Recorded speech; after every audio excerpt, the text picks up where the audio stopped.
Hello everybody, Hito here and welcome back to another Infinity Nikki video. Info just dropped an optimization preview that will affect the game starting in version 1.6.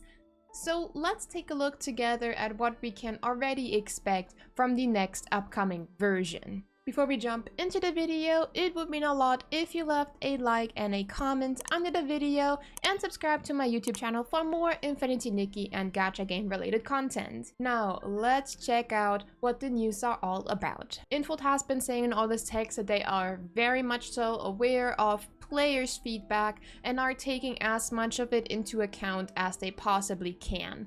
Now, as I'm going to be listing all of these things that are going to be optimized, I'm really curious to see if this is something that you guys actually cared about or if there's other things that you would have rather seen in this.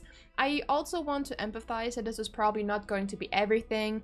As usual, they only give us a preview. It is called an optimization preview. So there's probably going to be even more released as we get a full info on version 1.6. But regardless, I'm curious to see if this is what everybody wanted. First of all, we are getting an update from the Stylist Guild. The update to the Stylist Guild brings us new areas that are ready to reopen. The first one is Timmy's Beauty Lab, which will open the Cleansing Oil Workshop area. Then Queen Philomea's Palace Ruins will open the Hall of Faded Glory, and both of these will be full-fledged dungeons which we can explore and complete, and they will probably be more Eureka dungeons later down the line, probably around version 1.7 or 1.8. There will also be a new special activity available at Queen Philomea's Palace Ruins, in which Nikki can take a seat on the throne and immerse herself in a day in the life of the queen. We are also getting an update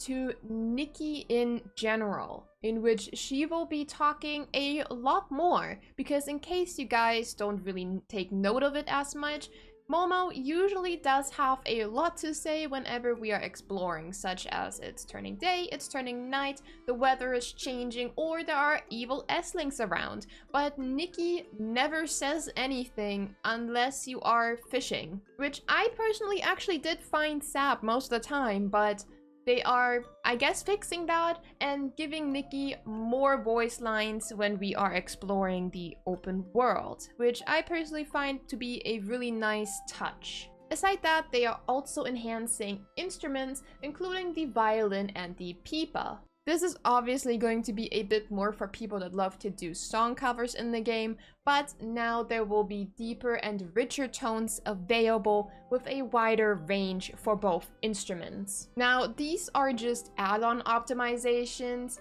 so obviously there will also be overall experience optimizations. The first one is when we are in the wardrobe, the sketch and glow up interfaces. The default sorter will now go to quality instead of recent. Me personally, I really like that because it always annoys me whenever I go into my wardrobe and I have to filter every time that I don't want it to be newest, but by quality, because it's easier to find clothes I'm looking for that way. I do have to say though, I kind of wish that we could just set whatever we want to be our default, but I'm pretty sure most people will be happy that it will be quality over recent. They have also added the option to outfit exclusive full makeup in the wardrobe, which will auto-equip owned makeup for the corresponding outfit when styling. They have also optimized the reset switch in the curio domains. This button will allow stylists to reset without having to return to the start point. I'm a bit unsure how that's going to work, if we're just going to be running backwards or whatever, but we'll have to wait and see on that one. This one I'm a bit unsure about. Maybe you guys understand it better than I do. We can also now recycle Eurekas in bulk into shining particles, which is definitely nice. The Mirror Crown's descriptions have also been optimized by adding progress indicators. I don't really know how that interface is going to look because we already technically do have progress indicators, but again, we'll have to wait and see for that one how it's going to look. I think it's just going to make the interface for the Mirror Crown look a bit more refined. They are also adding a red dot notification for the Mirror Crown Pinnacle contest itself and when the Sparklight store refreshes. And honestly, I'm really happy about this one. I didn't think that having another red dot notification would make me happy, but I do tend to forget about the Sparklight store refresh, and the only time I've really ever noticed a Pinnacle contest reset is when I go into the event tab, because that gives me a red dot notification. The next one is going to be for you mobile players, and honestly, as somebody who had to play on mobile for about 2 weeks, I'm personally really excited about this one as well. They have enabled a feature that lets you lay out the main interface to your liking. You can freely adjust and position and size certain home screen controls to fit your experience better. I kind of wish that this was for everybody, but I do understand why it is being prioritized for mobile players, because everybody has different size screens and such, so this is a big optimization in my opinion. It seems small, but I think it does a lot. And I feel like the star of the show is camera upgrades, and I will tell you why in a second. Now, first of all, Nikki will be able to change outfits while riding. You can enter the wardrobe and change Nikki's outfit, and the outfit can be set as a default riding look, which makes styling and photo sessions a bit more convenient. They also optimize the uploading logic of photo album events, which will put non-quest photos into an auto upload to albums after capture. And of course, the photo mode itself has gotten a few optimizations to make it more dynamic. There will be a new pose called Flowing Melody, in which Nikki will draw the bow and strike a graceful stance for lively expressive shots when playing the violin. And in co-op mode, we can now use dual actions while taking group photos, which hopefully means stuff such as hand-holding and all that. Momo's camera will also get new features, such as, and this is the most exciting one in my opinion, letting Nikki and Momo take photos together. The day has finally come. Momo won't be behind the camera anymore. That is so exciting in my opinion. They can take poses together, take cute little selfies together. This is just really fun in my opinion. However, they do say in future versions, so I am a bit unsure if we are getting this in 1.6 already, but I would really like to think so. And lastly, a few optimizations to the Sea of Stars, tasks, and co-op. Now, I personally sincerely hope that this just scratches the surface, because there are a lot more things that need to be done in my opinion, but it's a start. In upcoming versions, the Starlit Moments daily tasks load will be eased, and they'll do that by increasing the amount of star glitter rewards some tasks will give us. I personally don't care too much about that, but I know that for people that do miss a few days of the week, it is definitely going to be really nice, because the limited store does run out pretty fast actually. I didn't realize it, but for some reason,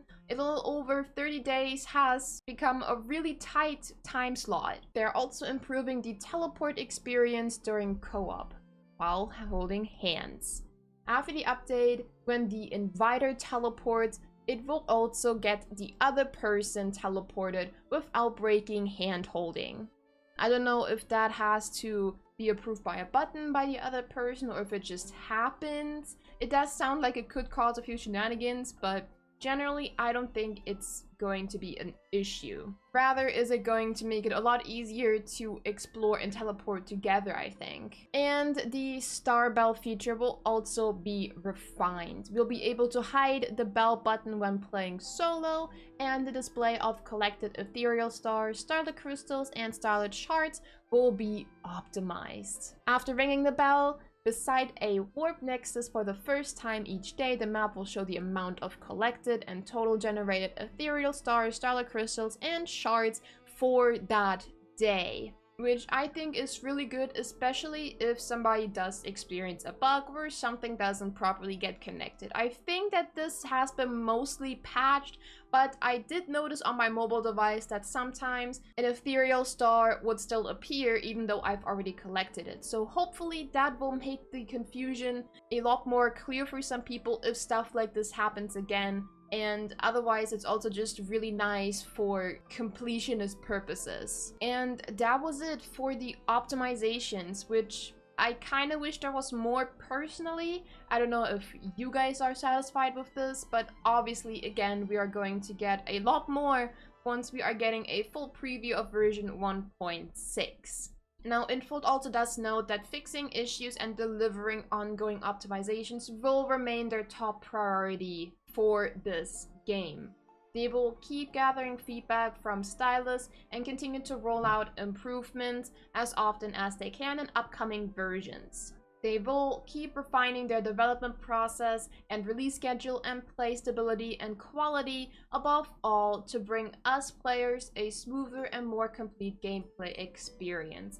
And honestly, I am going to hold them by that word because, and this is the last time I'm going to say it, version 1.5 was a hot mess, and I really hope that the upcoming versions will be able to make us forget about it, and it will just be a bad memory that we can all laugh about next year. But do let me know what you guys think in the comment section down below. I'm really curious to see what you guys think should have definitely been added into this, and what you hope they will still touch upon. And other than that, I will see you guys for the preview of version 1.6.